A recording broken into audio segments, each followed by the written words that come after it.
خود مسلمانوں کے یقین جو ہے نا متزلزل ہو گئے۔ کفار کی اصل کامیابی یہ نہیں کہ انہوں نے ہمارے علاقے چھین لیے یا ذرائع اور وسائل جو ان پر غاصبانہ قبضہ کر لیا، یہ تو انقلابات ہیں زمانے کے ہوتے رہتے ہیں، مگر سب سے بری بات جو ہوئی جس میں انہوں نے کامیابی حاصل کی، سونا ہے تہذیب حاضر کے گرفتار، غلامی سے بدتر ہے بے یقین۔ یقین نہیں رہا، خود مسلمان بچے بچیاں پڑھے لکھے لوگ شکوک کا شکار ہو گئے کہ یہ دین کوئی معقول نظر نہیں آتا۔ یہ ان کی بہت بڑی کامیابی ہے کہ ہمارے عقائد جو تھے ان کو انہوں نے بالکل مسلم کر دیا، اور اس میں مبتلا ہونے کی وجہ یہ آپ کے ادارے بنے، تعلیم کے نام پر ایسا فراڈ کیا انہوں نے کہ یونیورسٹیاں بنا دیں، کالج بنا دیں، لوگوں کو دھوکہ دیں کہ ہم آپ کو ترقی یافتہ بنانا چاہتے ہیں، مہذب اور متمدن بنانا چاہتے ہیں،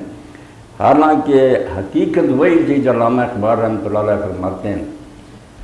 کہ میں نے من درون شیشہ ہائے عصر حاضر دیدہ چنا زہرے کیا جو ہے مار کرتے تھے، کہ یہ موجودہ زمانے کی دانش اور علم جو ہے اس کی بوتلوں میں بند وہ زہر میں نے دیکھا کہ وہ سانپوں کو دے دیا جائے تو تڑپے۔ یعنی بڑے بڑے سید عقیدہ مسلمانوں کے ایمان ہلانے کے لیے علوم کے نام پر ایسے نصاب مرتب کر دیے کہ پڑھتے پڑھتے لوگ قائل ہو جائیں کہ کوئی خدا نہیں، دنیا آٹومیٹک بنی ہے کر رہی، کسی وحی کی ضرورت نہیں، عقل انسانی کافی ہے رہنمائی۔ یعنی دین کی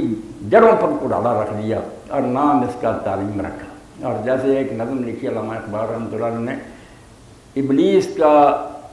پیغام اپنے سیاسی فرزندوں کے نام، بہت پہلے، اور اسی پر عمل کر رہے ہیں اور کرتے جا رہے ہیں۔ یہ فاقہ کش کے موت سے ڈرتا نہیں ڈرا، مسلمانوں کے بارے میں یہ ابلیس نے کہا کہ انہیں بھوک کی کوئی پرواہ نہیں، بھوکے رہے ننگے رہے معاشی طور پر بھولے، یہ باتیں نہیں سوچتے۔ یہ فاقہ کش کے موت سے ڈرتا نہیں ڈرا، روح محمد اس کے بدن سے نکال۔ اس اسکیم پر لگ گئے اور طرح طرح کی یہ رشدی وغیرہ اور ہم میں سے تسلیمہ وغیرہ پہلے بہت ہوئے، وہ تو کچھ ننگے ہو جاتے ہیں نا، ورنہ آپ جائزہ لیں اور علیحدگی میں پوچھیں تو آپ کو پتہ چلے گا کہ معاملہ یہاں تک پہنچ چکا ہے کہ بچے بچیاں یہ پڑھے لکھے لوگ ضرورت نہیں کرتے کہنے کی، ورنہ اندر سے وہ مرتد ہو چکے، اسلام کو نہیں مانتے۔ وہ بات جو سید ابوالحسن ندوی رحمۃ اللہ علیہ ایک مقالہ ہی لکھا ردۃ علی ابو بکر اللہ، کہ امت میں ارتداد پھیل گیا ذہنی، مگر کوئی ابو بکر نہیں، کوئی سنبھالنے والا نہیں۔ اس وقت تو صدیق اکبر تھے اور بچا لیا امت کو، مگر اب اس ذہنی ارتداد کا کوئی حل نہ، لوگ گرجوں میں جا کر مندروں میں نام ہی بدلتے ہیں، رہتے مسلم ہیں، مگر دین کے بارے میں وہ بکواس کرتے ہیں ذرائع ابلاغ پر کہ کافر بھی نہیں کرتے، ایسے ایسے اعتراض۔